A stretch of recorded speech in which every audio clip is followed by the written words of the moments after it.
ظالم آدمی جن کے ہاتھ نبی اور رب کے ہاتھ میں تھے وہ کیسے گمراہ ہو سکتے ہیں؟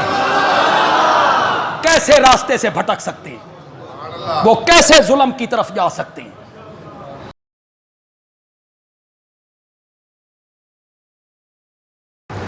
مجھے بڑا دکھ ہوا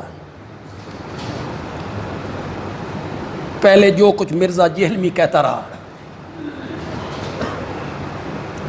ہمارے ملک کی ایجنسیاں خاموش رہیں، لیکن آج سے 10-15 دن پہلے جو اس نے ایک کلپ چڑھایا وہ بڑا ظالمانہ ہے، وہ بڑا زہریلا ہے۔ میں تو کہتا ہوں اہل صفین قبروں سے نکل آئے نا، اور وہ آ کے کہ حدیثیں مار بیان نہ کرو، اور ان نکلنے والوں میں حضرت معاویہ رضی اللہ تعالیٰ عنہ، عمر بن عاص رضی اللہ تعالیٰ عنہ اور مغیرہ ابن شعبہ رضی اللہ عنہ مجمعین ہی کیوں نہ ہو، تو ہم انہیں کہیں گے نہ سر رکو ذرا، صبر کرو، ہم نے تمہارا کلمہ نہیں پڑھا، ہم نے کلمہ اس کا پڑھا ہے جس کی قبر مدینے میں ہے، بس۔ تو تواڈے مولویاں دے 20 لاکھ سانوں کی تنگ کرن گے، تسی جنہاں دا دفاع کر رہے ہو وہ بھی باہر نکلنا سی، انہوں نے بھی نہیں گل مننی۔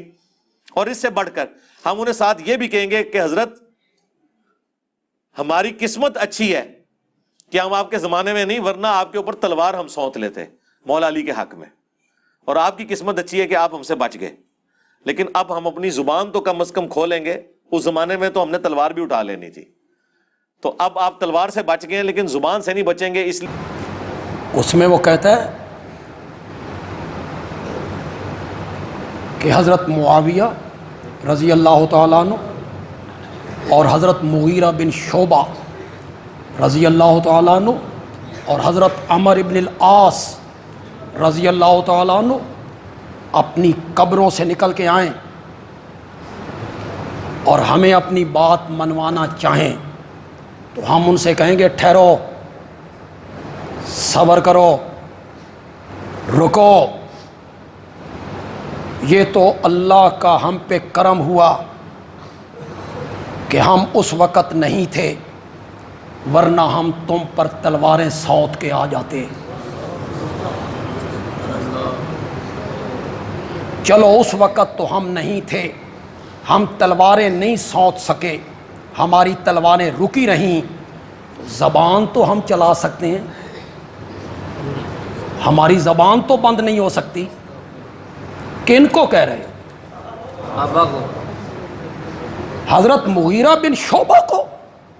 جو لوگ مرزا جیلمی سے متاثر ہیں نوجوان، وہ اس کلپ کو سنیں اور اسے نوٹ کریں، اپنی آخرت کی فکر کریں۔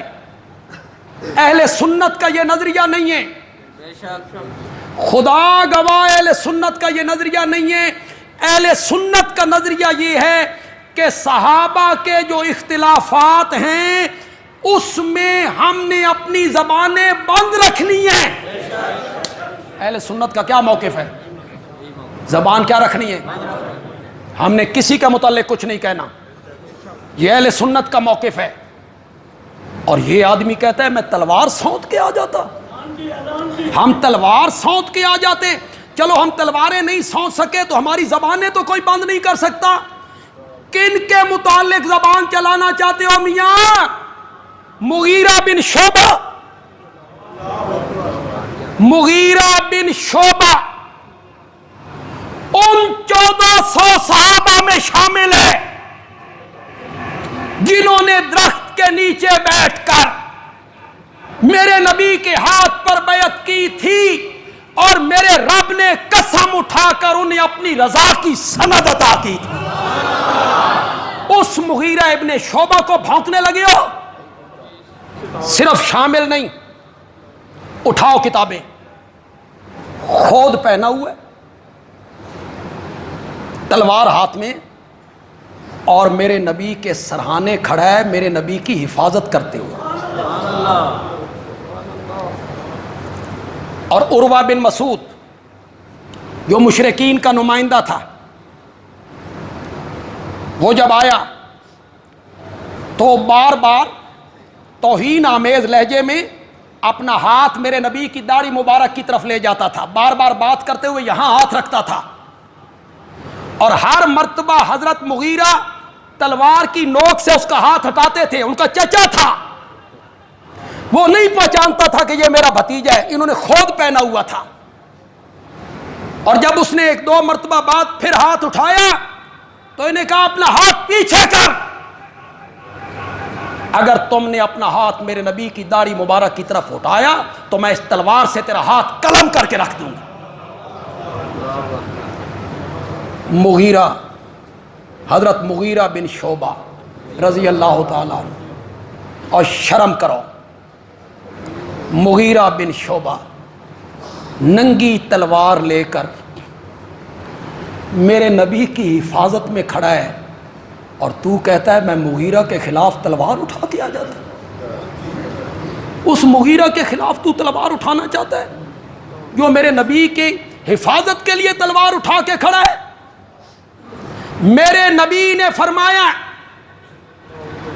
اے حدیبیہ کے 1400 صحابہ,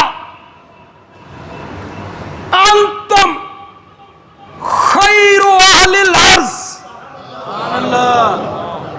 سمجھ گئے ہو تو سمجھ, انتم خیر اہل الارض, اس دھرتی پر جتنے لوگ موجود ہیں تم ان سب میں سے بہتر ہو.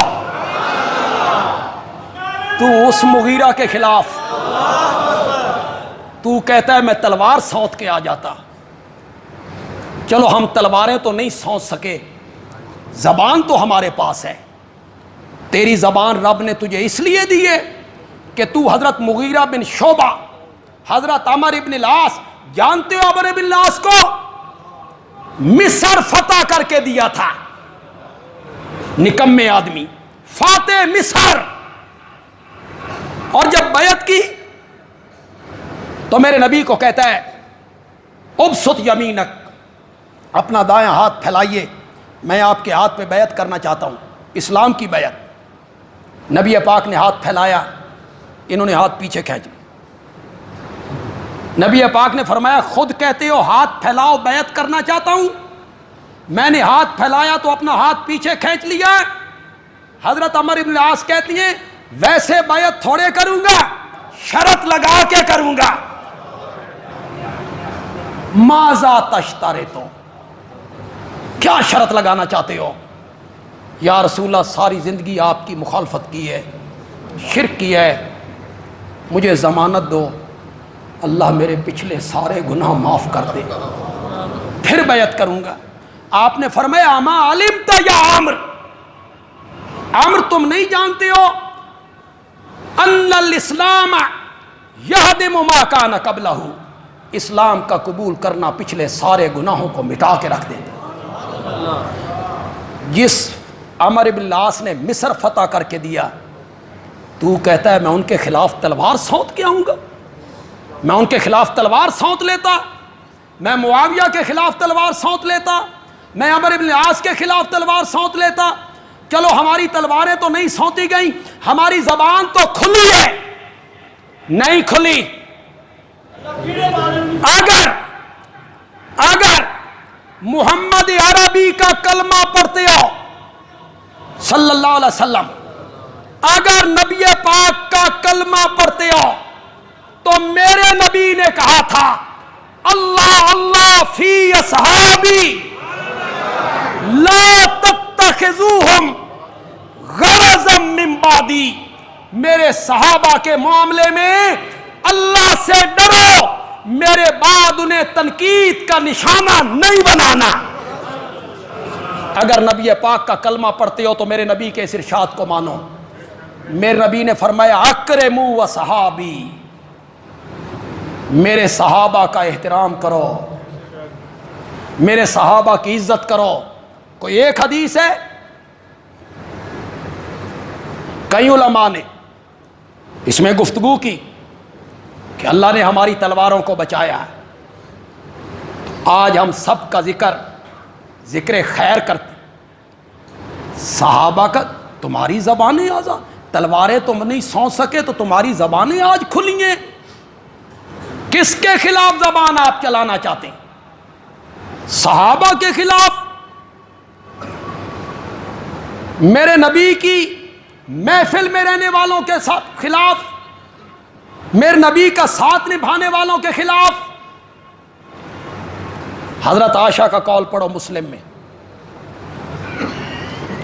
امام شافعی کا قول پڑھو، ملا علی قاری نے، امام احمد بن حنبل کا قول پڑھو، علماء نے لکھے ان کے اقوال، امام احمد بن حنبل کے، امام شافعی کے، عمر ابن عبدالعزیز کا قول پڑھو۔ سب نے یہی کہا کہ صحابہ کے مشاجرات جو ہیں، صحابہ کے اختلافات جو ہیں، ان میں ہمیں اپنی زبانیں کیا رکھنی چاہیے؟ بند رکھنی چاہیے۔ ہم سب یہ مطالبہ کرتے ہیں کہ مرزا جیلمی نے جو صحابہ کے متعلق یہ گستاخانہ جملے کہے، اس کے خلاف دہشت گردی کے تحت مقدمہ درج ہونا چاہیے، جو بھئی آپ کو دہشت گردی کا کیس ہونا چاہیے۔ صحابہ پہ بکواس کی، تلوار میں سونت کے آ جاتا۔ ہماری زبانیں تو بند نہیں ہو سکتی، زبانیں بند کرنی ہوں گی۔ صحابہ کے خلاف زبان کھولنے کی اجازت نہیں ہے، صحابہ کے حق میں زبان کھولیں۔